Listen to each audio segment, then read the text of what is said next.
आज की कहानी है अयोध्या कांड। महर्षि वाल्मीकि अधारा रचित महाकाव्य रामायण का अयोध्या कांड दूसरा भाग है, जिसमें अयोध्या के राजा दशरथ को प्रभु राम को राजगद्दी पर बिठाने का विचार, राम के राज्याभिषेक की तैयारी, राम को युवराज बनाए जाने पर दासी मंथरा का कैकेयी को भड़काना, कैकेयी का कोप भवन में प्रवेश, राजा दशरथ से कैकेयी का वरदान मांगना, राजा दशरथ की चिंता, भरत को राज्याभिषेक और राम को 14 साल का वनवास, राजा दशरथ का अपनी पत्नी सुमित्रा के पास विलाप करते हुए प्राणत्याग का वर्णन किया गया है।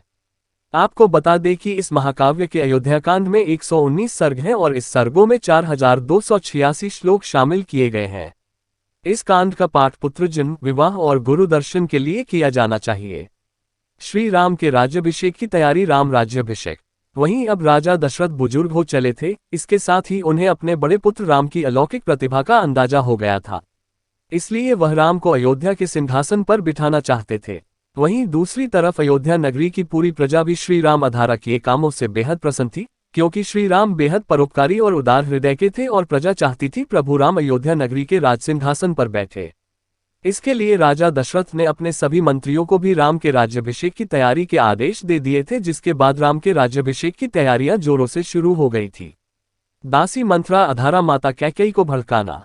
वहीं जब राजा दशरथ ने राम को अयोध्या का उत्तराधिकारी बनाने का फैसला लिया तो पहले रानी कैकेयी इस बात से खुश थी, लेकिन कैकेयी की दासी मंथरा को ये बिल्कुल पसंद नहीं आया। उसने रानी कैकेयी को इस बात पर खुश देखकर नाराजगी जताई और फिर रानी कैकेयी को भड़काना शुरू कर दिया और फिर मंथरा रानी कैकेयी की बुद्धि फेर दी। मंथरा ने रानी कैकेयी से उनके पुत्र भरत को उत्तराधिकारी बनाने के लिए कहा और सलाह दी कि रानी कैकेयी को इसके लिए क्या करना चाहिए। तब दासी मंथरा ने राजा दशरथ अधारा दिए गए 2 वचनों के बारे में कहा। इसके बाद कैकेयी अपनी दासी की सलाह पर कोप भवन चली गई। रानी कैकेयी का कोप भवन जाना। मंथरा के कहने पर रानी कैकेयी कोप भवन में जाकर रहने लगी और उन्होंने अन्न जल सब का त्याग कर दिया।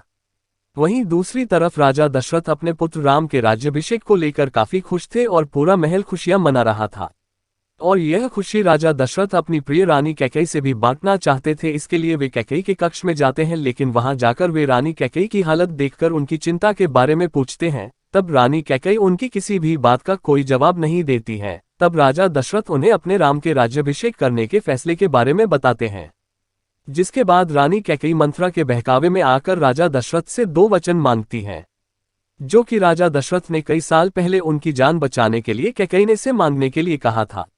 रानी कैकेयी राजा दशरथ से अपने पहले वचन के रूप में राम को 14 साल का वनवास और दूसरे वचन के रूप में अपने पुत्र भरत को अयोध्या के राजसिंहासन पर बिठाने के लिए कहती हैं।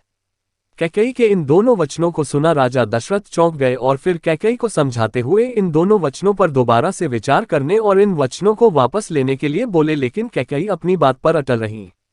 ये कहानी आपको अच्छी लगी है तो इसको लाइक करें और इसी तरह नई नई कहानियों के लिए हमारे चैनल को सब्सक्राइब करें और अपना प्यार बनाए रखें। धन्यवाद।